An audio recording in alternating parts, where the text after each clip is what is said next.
Magandang araw! So, ngayong araw na ito, ipapakita ko sa inyo kung paano mag-box or mag-tape ng balikbayan lock. So, ito yung first time kong gawin ko and ngayon lang din kasi ako nag-pack dito sa bahay ng amo ko. So, ito na tayo mga kailangan. So, ito yung box na babagyan ko.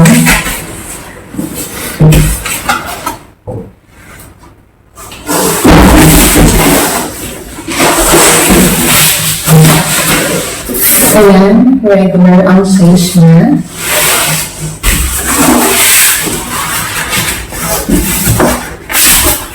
Ayan, bago i-easy siya. Okay.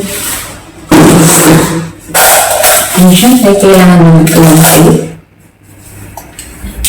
Syempre, cutter para pangkat. Ayan, so panoorin niyo po ako kung paano mag-tape ng box. Okay. Simulan ko na po. So, ayan po yung box na nagagamitin ko or lalagyan ko po ng tape. At syempre, dyan ko po ilalagay po yung aking mga ipapadala sa Pinas, ang balikbayan box. So, ayan, meron po akong tatlong tape po dyan. So, ang una ko pong lalagyan dyan ay syempre po yung gitna. Para madali na pong lagyan lahat. So, ayan, ganyan po. Ayan, sundan nyo lang po yan. Hanggang sinagyan po yung buong ilalim po ng box. Siyempre po, unahin po yung ilalim. Kasi po, paano natin ilagay po yung mga gamit po sa loob. Kasi po, yung pinakailalim po yung uunahin. So, yan, ganyan lang po yan. So, yan, natapos ko na yung kabilang side. So, kabila naman po. So, ganyan lang din po. So, depende po kung ano po yung gusto ko unahin. So, ganyan po yung sa akin. So, ayan. So, medyo, ayan, nalagyan ko na po yung lahat. Ayan na po, nalagyan ko na po yung isang side. So, kabilang side po para mas matibay po talaga at hindi po mahulog po yung laman ng loob. So, medyo mahirap din po kasi pag mabigat po yung ipapadala natin. Hindi na, syempre po yan ay bubuhatin po ng mga staff po nila o yung nagdi-deliver po. So, dapat po talaga ay matibay po yung paglalagay po natin ng tape. So, ganyan po yung naisip kong paraan. Kasi nga po ito ay first time ko lang pong ginawa. At yan. So, medyo nahirapan din po ako dyan. Ito po kasi talaga ginagawa yan. Yung staff po yan, staff po talaga nila gumagawa niya.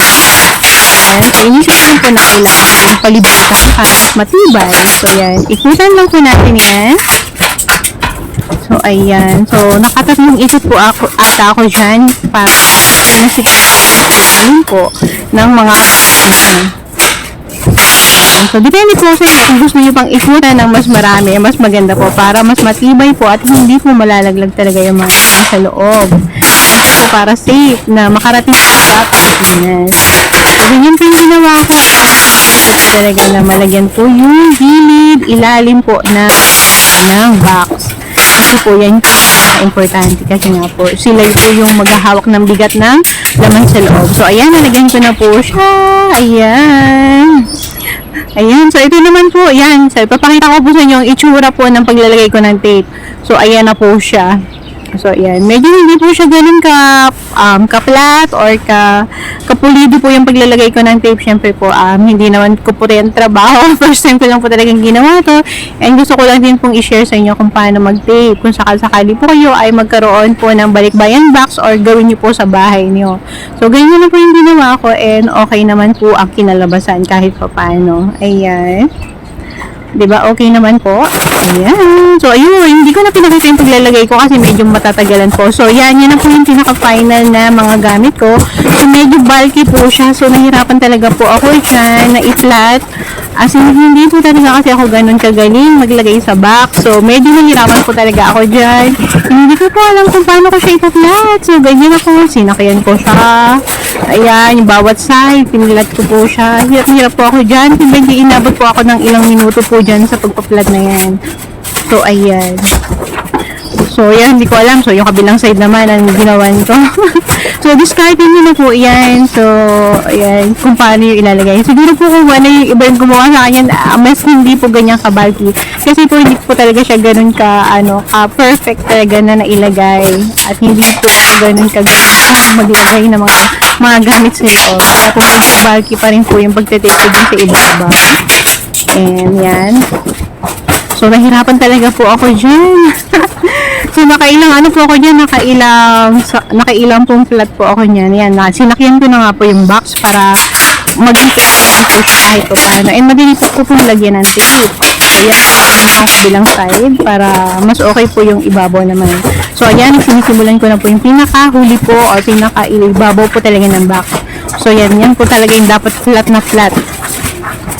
So, ayan na nga po yung nagkaikot-ikot po ako dyan. Medyo nasira na nga po yung gilid ng box po dyan. Kasi nga po, pumutok na siguro sa bigat po. Hindi ko na malaya na mabigat nga pala. So, ayan na nga po. Lalagyan ko na yan. So, ano po yung nilagay niyo po dun sa ilalim? Ganun din po ilagay niyo sa ibabaw. Kung ano po yung way niyo. So, ganun din po. Bawat side po, kailangan malagyan po ng tape. Ang ibabaw po, ayan. So, ganun po. Yan, medyo malapit na po akong matapos dyan. So, yan, nakailang, ano din po talaga, nakailang tape. Ayan, sinisip ko po talaga na hindi po talaga siya mabubuksan or mababasa po ng ulan. So, yung kabilang side naman po yung nilagyan ko. Ayan, so, ayan na po, medyo malapit na ako matapos dyan. Ayan, so, medyo nahihirapan ako pero okay lang para sa sunod gagawin lahat. Maipadala lang po yung mga pasalubong sa Pilipinas. Ayan, so, lagyan ko na po siya ulit ng ikot sa konti ginawa ko. Ayan po. So, depende po sa inyo kung gusto niyo mas marami para mas secure po ang laman or mas secure po yung mga laman sa loob ng box niyo po. Ayan, makagamit kayo sa Pilipinas. So, ayan na nga po, di ba po? Okay naman po siya. So, hindi po siya ganun kaplat kasi nga po medyo bulky po yung paglalagay ko ng mga gamit. So, ito na nga po yan. Yun na po yung final. And salamat po ay naayos ko naman po ng hindi na maayos kahit pa paano. Pero pasensyahan nyo ng aking tape. So, yan na po yung aking balikbayan box para po sa mga pamilya ko sa Pilipinas. Ayan. Sana po ay nakatulong po itong video ito and kung paano mag-pack or mag-box po ng balikbayan box. Salamat po sa panonood. Paalam po! So, ayan, katatapos ko lang po, and katatagan po talaga yung pawis ko. So, hindi po siya gano'n kadali, kasi nga po first time ko na siya ginawa. So, ayan na po siya. Ayan.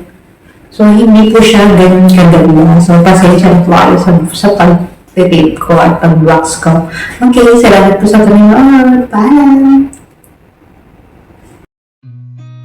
I've seen a lot of change, been through a lot of pain. Some things are not the same as they were a year ago.